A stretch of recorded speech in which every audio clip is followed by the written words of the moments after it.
madaxweynaha Soomaaliya Xasan Sheekh Maxamuud ayaa mar kale gaaray magaalada Qaahira ee caasimadda waddanka Masar wuxuuna la kulmayaa madaxweynaha waddankaasi Cabdifataax Al-Siisi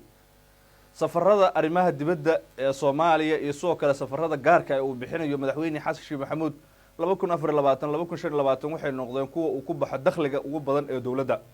madaxweynaha ayaa hadda safar ugu yimi dalka Switzerland wuxuuna hadda tagayaa amaba gaaray magaalada Qaahira ee caasimadda waddanka Masar oo si weyn loogu soo dhaweeyay qoraal shaacisan villa Soomaaliya waxay ku sheegtay in casuumaad rasmi ah uu ka helay madaxweynaha waddankaasi Masar uuna halkaasi u joogo howlo shaqo madaxweynaha jamhuuriyadda laakiin madaxweyne Xasan Sheekh Maxamuud safarada uu bixiyay boqolaal ay kor u dhaafayaan tan iyo markii la doortay 15 May sanadii 2022 waxayna dadka Soomaaliyeed isweydiinayaan safaradan faraha badan ee dibadda uu ku bixinayo madaxweyne Xasan Sheekh Maxamuud dhaqaalaha uu ku bixinayo halkee buu ka yimid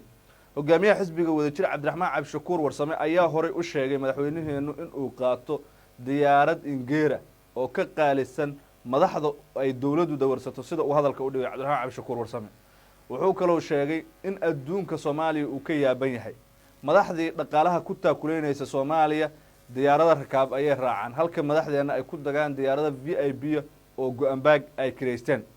madaxweyne Xasan Sheekh Maxamuud dhaqaalahaasi waxa uu ka bixiyaa canshuuraha iyo dakhliga waddanka sida uu sheegay hogaamiyaha wadajir Cabdiraxmaan Cabdishakuur Warsame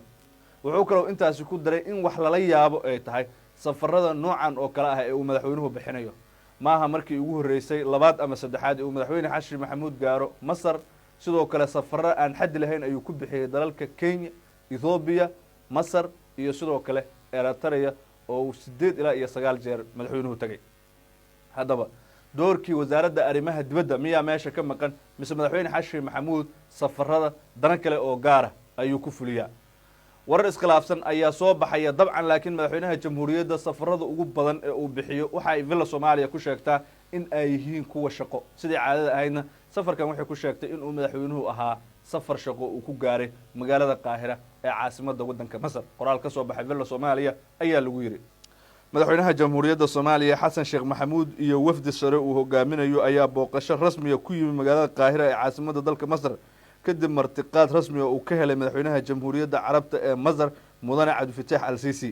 labada madaxweyne ayaa ka wada hadli doona xoojinta dadaalada wadajirka ah ee lagula dagaalamayo argagixisada iyo sidii loo dardargelin lahaa iskaashiga amni iyo nabadgelyo ee guud ahaanba gobolka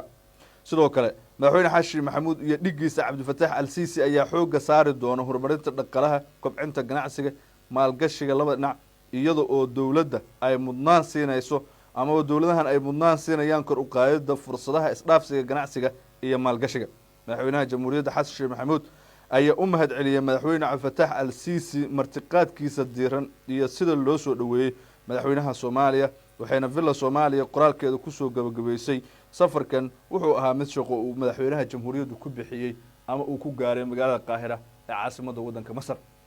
si kastaba ha ahaatee Soomaaliya ayaa hadda khalaasa dhinaca arrimaha dibadda wajahaysa iyadoo oo wasiirka arrimaha dibadda wasiiru dawlaha wasiir ku-xigeenka iyo dhammaan madaxda wasaaradda ay safaro aan xad lahayn ku bixiyaan dalka dibaddiisa madaxweynihiina isaguna uu dadka qaarba ay ugu yeerayaan xasan socdaal oo uu marna si duul marna soo duul kuma doorane danta qarankiyo aaway markaasi wixii lagu doortay oo ay leeyihiin dadka Soomaaliyeed qaarkood madaxweyne Xasan Sheekh Maxamuud doorashadiisii kadib wuxuu bixiyay boqolaal safar oo ay ku baxeen dhaqaale aad u badan ilaa iyo haddana si rasmi ah loo macadayn safaradaas iyo dakhliga ku baxayay koontada sida gaarka ay uga go'aysay